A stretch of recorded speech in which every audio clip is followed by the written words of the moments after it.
कधी कधी वाटतं जीवनात थोडा वेळ थांबून स्वतःशी भेटायला कुठेतरी दूर निघून जावं. आणि असाच एक प्रवास मला घेऊन गेला तुंगनाथ आणि चंद्रशिलाकडे.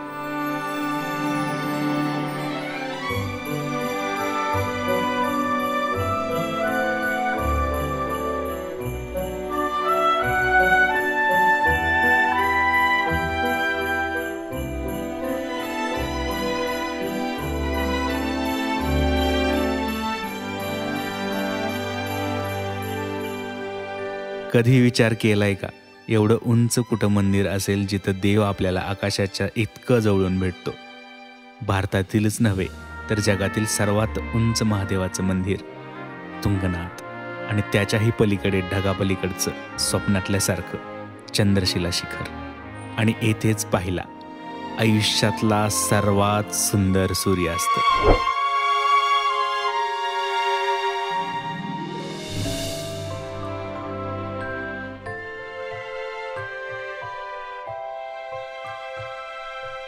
जिथे चालताना वाट हरवते पण स्वतःला शोधत हिमालयाच्या कुशीत निसर्ग, अध्यात्म आणि साहस यांचं एक थरारक मिश्रण. जणू एखादा सिनेमा ज्याचा प्रत्येक सीन ब्रीथ टेकिंग आहे. थंडीचा शहारा, वाऱ्यात मिसळलेली मंत्रपठणं आणि पावलागणिक उलगडणारी एक नवीन दुनिया. आणि शेवटी चंद्रशिला, जिथून दिसतो देवभूमीचा पॅनोरामिक नजारा. चोखंबा, केदारनाथ, नंदादेवी. तयार आहात ना? चला तर मग सुरू करूया ही सिनेमॅटिक ट्रिप.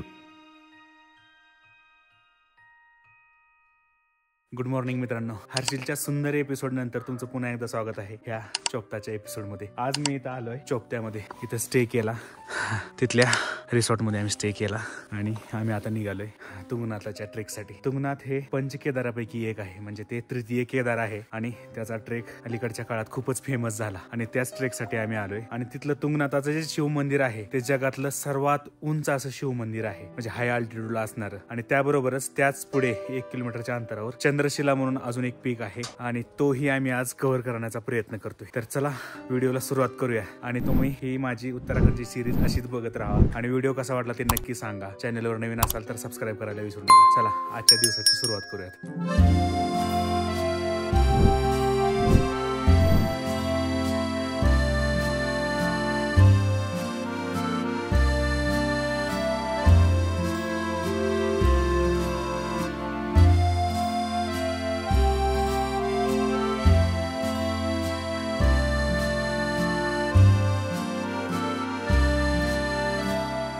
हा हा हा हा, सकाळ सकाळ मस्त नाश्ता आलाय. या ठिकाणी पराठे एक नंबर गरम आहेत, पोहे पण एक नंबर क्वालिटीचे आहेत. आणि आता अजून काय मागवले? हिरवी मिरची खाल्ली की कसं अंग गरम राहतंय आणि सगळंच गरम राहतंय, त्यामुळं हिरवी मिरची. आणि आता आम्ही नाश्ता करणार आणि तुंगनाथाच्या पायरीला एकदा माथा टेकून ट्रेकला स्टार्ट करणार.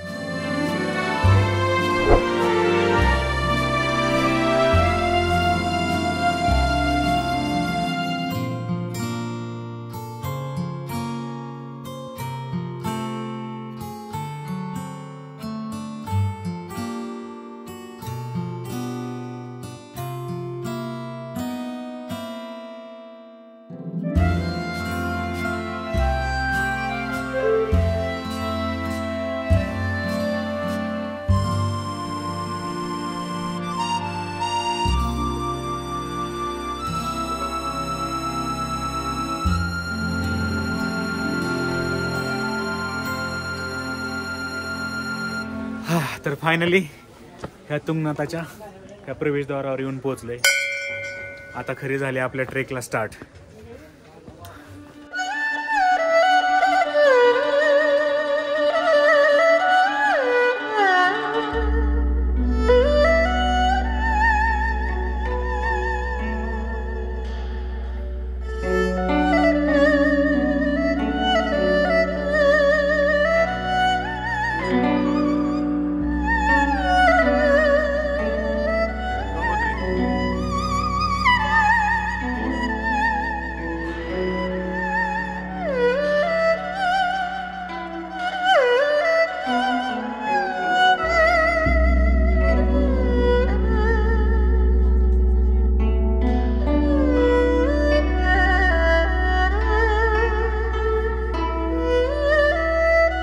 पूजा पूजा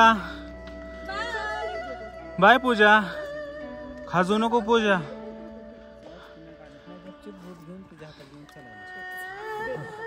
अच्छा तू तिकडे आहे मी तिकडे शोधत होतो. ओ माय गॉड किती मोठा जोक केला आपण जर जास्त तुंगणात झालाय.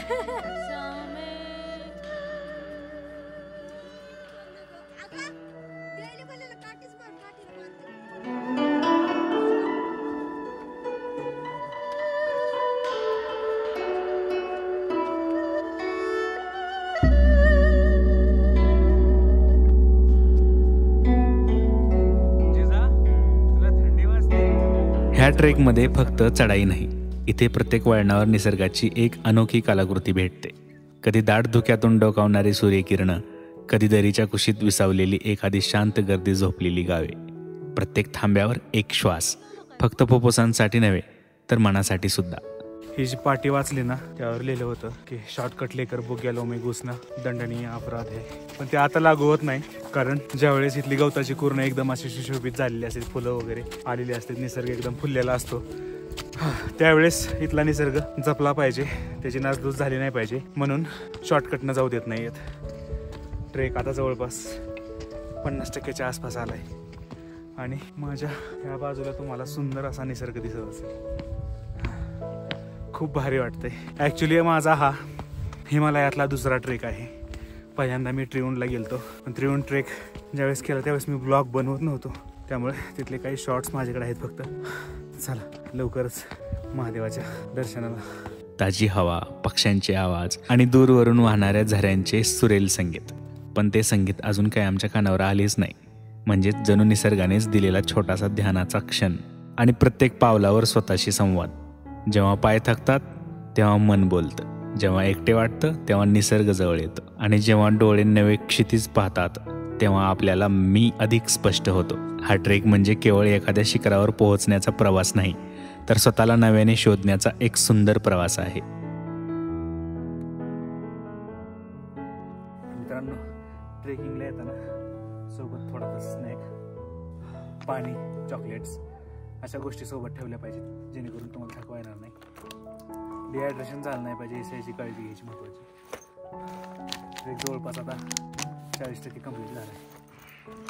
आता बॅगेचं वजन मी प्रवीण सरांकडे सोपवलं आहे. इतके वेळ मी घेतलं त्याचं काय नाही का.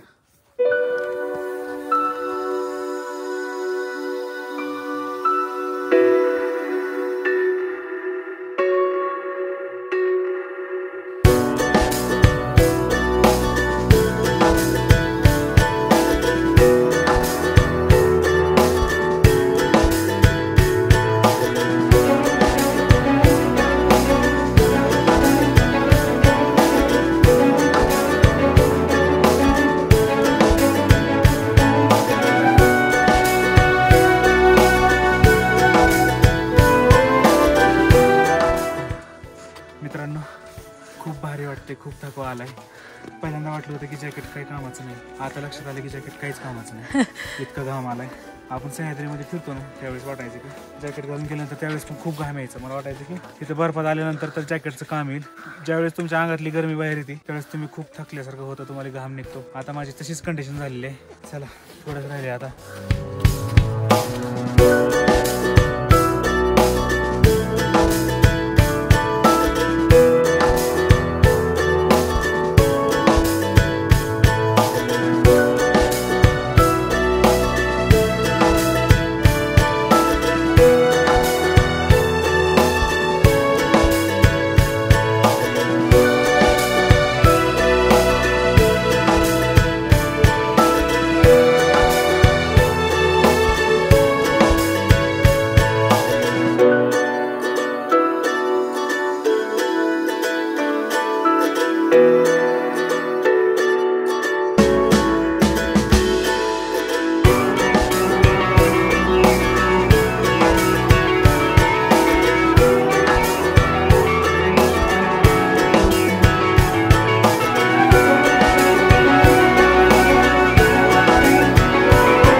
चल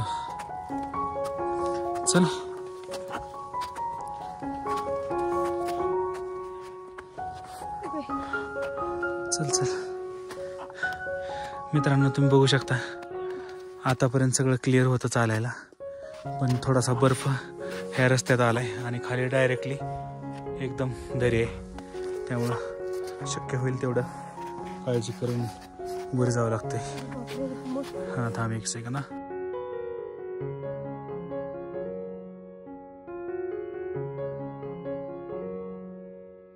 हा तर मित्रांनो, अशा प्रकारे फायनली मला इथून तुंगनाथाचं मंदिर दिसायला लागलेलं आहे आणि ते आहे तुंगनाथाचं मंदिर. खूप भारी फिलिंग आहेत मित्रांनो. इथपर्यंत आम्ही पोहोचलो. आमच्यासोबत एक छोटा बेबी पण होतं आणि शेवटपर्यंत आम्ही थकलो नाही. थांबलो, बसलो, पडलो, पण आम्ही फायनली मंदिरापर्यंत पोहोचलोच. जेव्हा तुंगनाथ मंदिर समोर आलं त्या क्षणी वाऱ्याने श्वास रोखल्यासारखं वाटलं. डोंगरांची ती थेट उपस्थिती जणू साक्ष देत होती त्या अद्भुत भेटीची. त्या शांततेत एक आवाजही नव्हता, तरी मनातल्या भावना गरजत होत्या. काळ थांबल्यासारखा वाटला आणि हृदयाने त्या क्षणाची समाधी घेतली. देव आणि निसर्गाच्या साक्षीने एक भेट घडली, शब्दांच्या पलीकडची. ते दगड, ती गार हवा आणि तो पवित्र गंध सगळे एका अदृश्य ऊर्जेत विलीन झालं.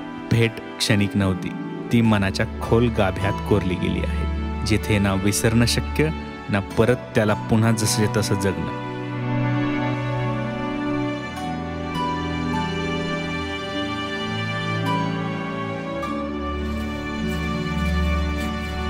जय बोले. मी येऊन पोहोचलोय तुंगनाथाच्या ह्या मंदिरापाशी. हे पंचकेदारापैकी तिसरं म्हणजे तृतीय केदार आहे. तुम्ही त्याच्या रचनेवरून पाहू शकता. आणि 3 ते 4 किलोमीटरचा हा ट्रेक होता. एक्झॅक्टली काही काउंट नाही केलं, पण ट्रेक खूप अवघड होता. अल्टिट्यूड जास्त असल्यामुळे थोडासा थकवा येत होता, ऑक्सिजनची पण कमी पडत होती. तर फायनली आम्ही इथे येऊन पोहोचलोय आणि याच्यानंतर आम्ही आता चंद्रशिला या ट्रेककडे जातोय. लोक म्हणतात की तुंगनाथापर्यंत येऊच तरच तुम्ही थकताय, म्हणजे गिव्हअप करताय, आणि अनेक लोक वर जात नाहीत. पण आम्ही चंद्रशिला पण ट्रेक करण्यासाठी जातोय आता. तर चला. तुंगनाथ हे उत्तराखंडमधील रुद्रप्रयाग जिल्ह्यात हिमालयाच्या कुचेष्टामय पर्वतरांगेत वसलेलं पवित्र शिवमंदिर आहे. हे पंचकेदारांपैकी एक असून सर्वात उंच स्थानी वसलेलं शिवमंदिर मानले जाते. उंची सुमारे 3680 मीटर. पुराणानुसार महाभारत युद्धानंतर पांडवांना ब्रह्महत्येचे पाप लागले होते. त्यातून मुक्त होण्यासाठी त्यांनी भगवान शिवाचा आशीर्वाद मागितला. मात्र शिव रुष्ट होऊन बैलाचे रूप घेऊन लपले. पांडव त्यांचा पाठलाग करत होते. बैलाचा खांदा जो भाग तुंगनाथमध्ये प्रकट झाला त्या ठिकाणी हे मंदिर बांधले गेले. बाकी भागांची स्थापना अन्य पंचकेदार स्थळी झाली. केदारनाथ, रुद्रनाथ, मदमेश्वर, कल्पेश्वर. मंदिराची रचना प्राचीन उत्तर भारतातील वास्तुकलेनुसार आहे. त्याचे स्थापत्य अत्यंत भव्य असून आजूबाजूला बर्फाच्छादित पर्वत आणि निसर्ग सौंदर्यामुळे हे ठिकाण अत्यंत आकर्षक आहे. तुंगनाथला चोपटा गावातून ट्रेक करून पोहोचावे लागते. मंदिराजवळच चंद्रशिला शिखर असून तेथून सूर्यनमस्कार अनुभवता येतो. तुंगनाथ म्हणजे फक्त धार्मिक स्थळ नाही, तर श्रद्धा, निसर्ग आणि अध्यात्म यांचा संगम आहे.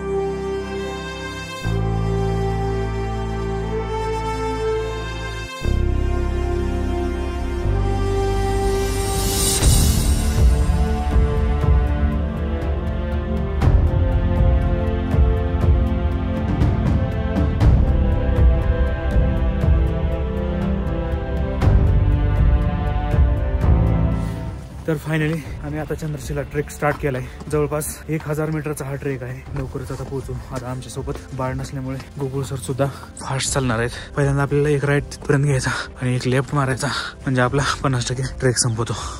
आणि मग सुरू झाला अंतिम चढ चंद्रशिलाचा. समोर उंचावलेली ती बर्फाळ शिखर जणू आभाळाला गवसणी घालण्यासाठी सज्ज. पावलागणिक थकवा वाढत होता. शरीर हरत चाललं होतं, पण मन मात्र झेप घेण्यासाठी आतून ओरडत होतं. हवेतील ऑक्सिजनची कमतरता स्पष्ट जाणवत होती. श्वास लांब खोल होत चालले होते, पण त्या प्रत्येक उंचीवर जिद्दीचा आवाज मोठा होता. डोळ्यांपुढे होता फक्त एकच विचार, आपण हे करू शकतो. एक एक पाऊल बर्फात रुतलेलं, प्रत्येक ध्येयाशी जोडलेलं. सूर्याची किरणं आता पर्वत रांगेवर चमकू लागली होती.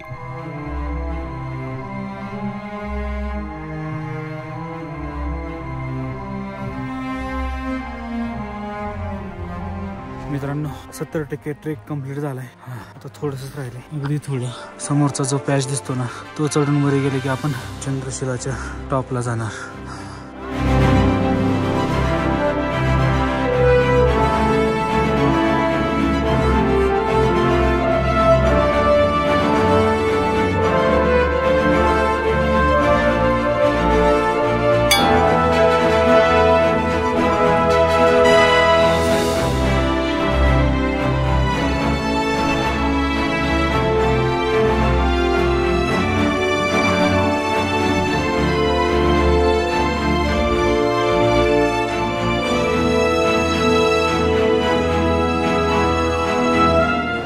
फायनली मी येऊन पोहोचलोय चंद्रशिलेच्या मंदिरापाशी. हेच ते मंदिर आहे जे खूप फेमस आहे.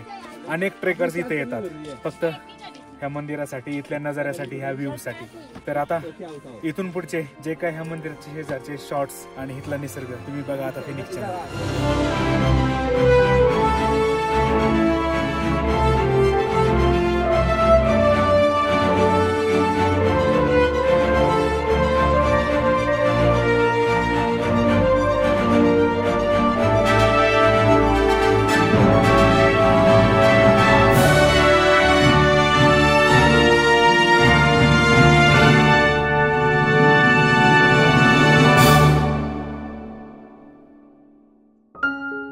हिमालयाच्या कुशीत आभाळाला भिडलेलं एक तेजस्वी शिखर चंद्रशिला.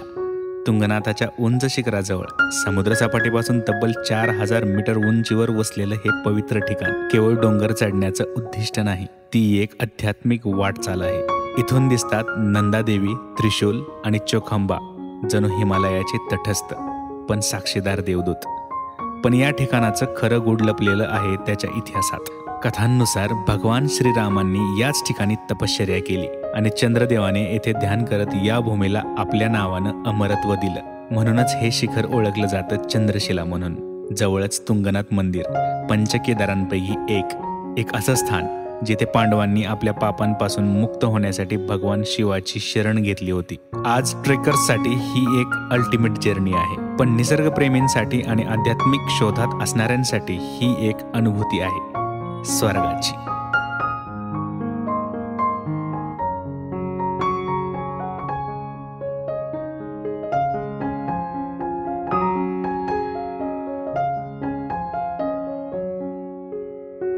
आणि चंद्रशिला सर केल्यानंतर आम्ही तो क्षण शेवटचा मानून ट्रेक संपल्याचं स्वतःला जाहीर केलं. हृदयात समाधान, शरीरात थकवा, पण डोळ्यात अनुभवाचं स्वप्न होतं. आम्ही आता परतीच्या वाटेवर होतो. मग पोचलो रावणशिलापाशी आणि इथेच निसर्गाने आमच्यावर एक उपकार केला, एक चमत्कार घडवला. डोंगरांच्या पटावर हळूहळू उतरतोय तो सूर्य. सोनेरी किरणांनी आभाळ रंगायला लागलं. ढगांवर गुलाबी छटा, हवेत एक अनोखा सुकून. ते दृश्य बघून क्षणभर सगळं थांबलं. श्वास गेला खोल आणि मनात आलं, हाच का तो स्वर्ग.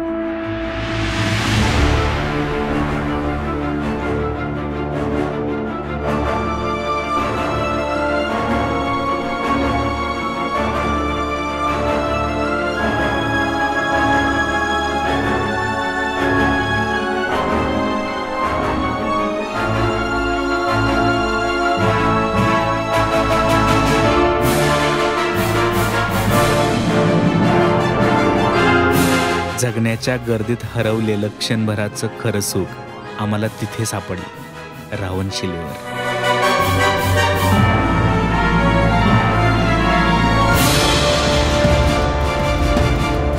तर मित्रांनो, आजची तुंगनाथची ही अद्भुत यात्रा कशी वाटली ते खाली कमेंटमध्ये नक्की सांगा. तुमचं एक मत आम्हाला पुढचं स्वप्न उभारायला बळ देतं. आणि हो, जर तुम्ही या प्रवासात पहिल्यांदाच आमच्यासोबत असाल तर सबस्क्राईब करणं विसरू नका, कारण पुढे अजून खूप काही भव्य आहे. पुढच्या भागात आपण चाललोय त्या ठिकाणी जिथे बद्रीनाथची हिवाळ्यातील गूढता अनुभवायला मिळते आणि जिथे निसर्ग इतका सुंदर आहे की त्याला उत्तराखंडचं गुलमर्ग म्हटलं जातं. हो, आपण चाललोय औलीला. चला तर मग बूट बांधा, बॅग सज्ज करा. पुन्हा भेटूया नवीन प्रवासात, नवीन कथेत. जय हिंद, जय महाराष्ट्र.